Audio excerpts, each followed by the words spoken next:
Here is a challenge for you. What if one of the most popular things people grow in their garden is also one of the biggest reasons they never experience true abundance? What if the problem is not that people are not planting enough, but that they are planting the wrong things? Now I remember walking through a backyard garden one summer. Everything looked good at first glance. Neat rows, green leaves, carefully spaced plants. It looked productive. But when you stepped back and really looked at it, something was missing. There was effort, but not much return. So I asked the grower a simple question. What are you feeding your family with this? And he paused, because most of what he had planted was lettuce, row after row of it. Now do not get me wrong. Lettuce grows fast. It looks good. It gives you that feeling that something is happening. But here is the truth most people do not realize. Lettuce does not build abundance. Healthy soil, wealthy foods, health, strength, stability. Now that might sound surprising. Because people think, if I am growing food, I am doing the right thing. But not all food is equal. Some crops give you something real, something that feeds your body, your family, your future. And others, they give you activity. They give you something to harvest, but not something that sustains. Now think about it for a moment. You spend weeks growing lettuce. You water it, protect it, watch it closely, and then you harvest it. And within days, it is gone. No storage, no long-term value, no real impact on your grocery bill. Now let me ask you something. Have you ever grown something that looked productive, but did not actually make a difference in your life? Drop it in the comments, because this is where the shift begins. Understanding that growing food is not the same as growing wealthy food. Now I want you to picture two gardens again, one filled with crops that grow quickly but do not last. The other filled with crops that take a little longer, but feed a family for weeks, even months. Which one builds stability? Which one reduces pressure? Which one creates real value? Now we are going to go deeper into this, because lettuce is just the beginning. There are other crops that fall into the same category, and once you see them, you will begin to understand how to use your soil differently. Not just to grow, but to produce something that actually changes your life. And once you start to see lettuce differently, you begin to notice something else. It is not the only crop that gives you the feeling of productivity without the return. Now I remember another garden I walked through. This one looked even better than the first. Bright greens everywhere, full beds, everything growing quickly. Spinach, arugula, microgreens, herbs. It looked alive. But when I asked the same question, what is this feeding? The answer was the same. Not much. Now do not misunderstand this. These crops have value. They bring nutrients. They add flavor. They grow quickly, but they do not carry weight. They do not sustain a family. They do not reduce your dependency on the store in any meaningful way. And that is where most people get stuck. They fill their garden with crops that are easy, but not effective. Healthy soil, wealthy foods, health, strength, stability. Now let me give you a clearer picture. Take a small garden space. You can fill it with lettuce, spinach, herbs, and every week, you will harvest something small, something fresh, but something that disappears quickly. Or, you can plant that same space with something different. Potatoes, beans, squash. Now those do not just grow. They produce, they store, they feed, they carry your family forward. But it is a completely different outcome. Same soil, different decision. Now let me ask you something. If your goal is to feed your family, which would you rather have?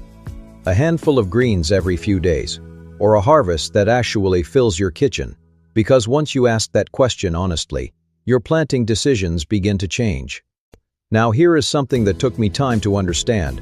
A garden can look full and still be productive. It can feel active and still not be building anything. That is the difference between activity and abundance. Now think about how most people plan their gardens.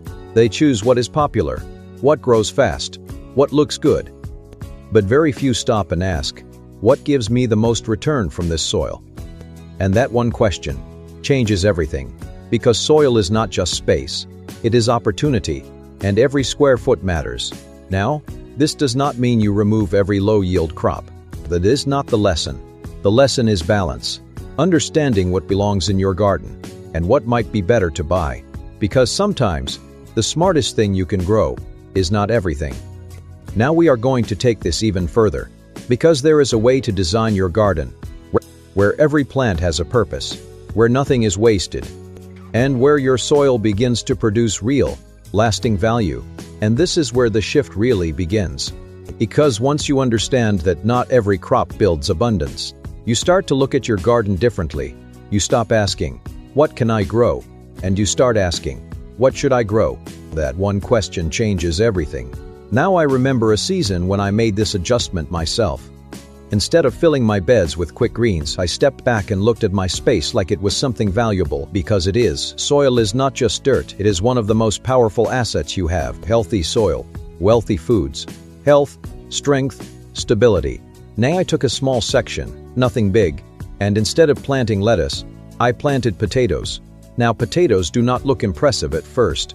There is no quick harvest, no early excitement, just steady growth beneath the surface. But then something happens.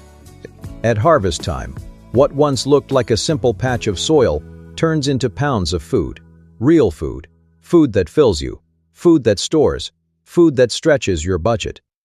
That is when it clicked for me. Some crops multiply your effort, and some just occupy your space. Now let me give you another example. Beans. Not just any beans, but climbing beans. Now this is where things get interesting. Instead of spreading out across the ground, they grow up. They use vertical space, which means the same small area of soil produces more.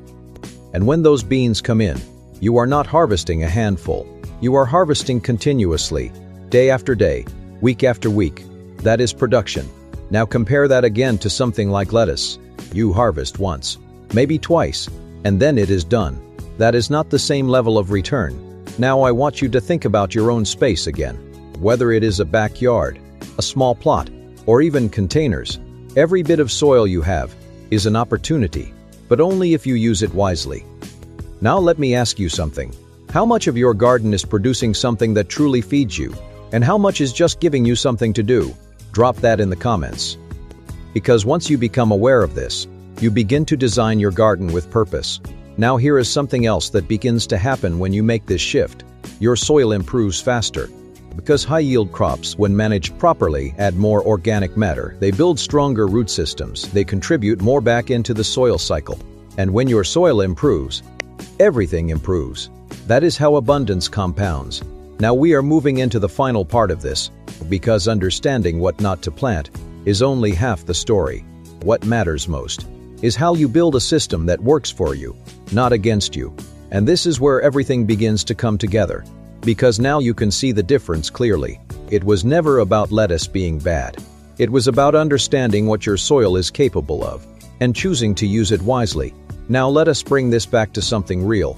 Two people, same size garden, same sunlight, same starting point. The first person fills their space with quick crops, lettuce, spinach, herbs, things that grow fast and look productive. And every week, they harvest something small. It feels good. It looks like progress, but at the end of the season, there is not much to show for it. Grocery bills have not changed much. Food still needs to be bought regularly.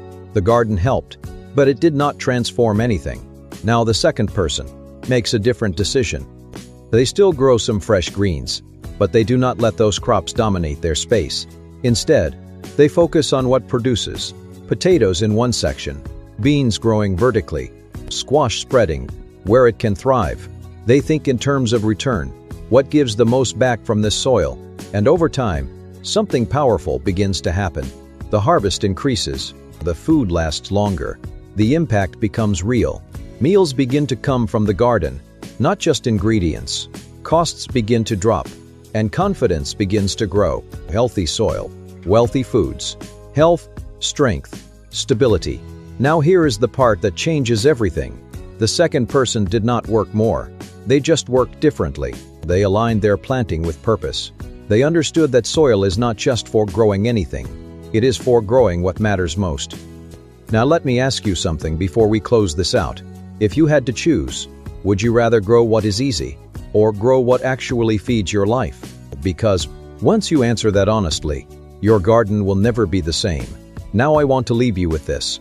There is nothing wrong with lettuce. There is nothing wrong with herbs or quick greens. But if your goal is abundance, if your goal is stability, if your goal is to truly feed your family, then your soil has to be used with intention, because every square foot matters. Every planting decision matters. And when you begin to see your soil as a source of real wealth, you stop filling it with what is convenient, and you start planting what produces. Because the ground beneath your feet is capable of far more than most people ever realize. And when you use it wisely, you will not just grow food, you will grow abundance. Remember, wealthy foods lead to health, strength, and peace of mind. Thank you for watching, and do not forget to subscribe for more practical wisdom and simple methods to help you grow abundance right where you are. Until next time, keep growing.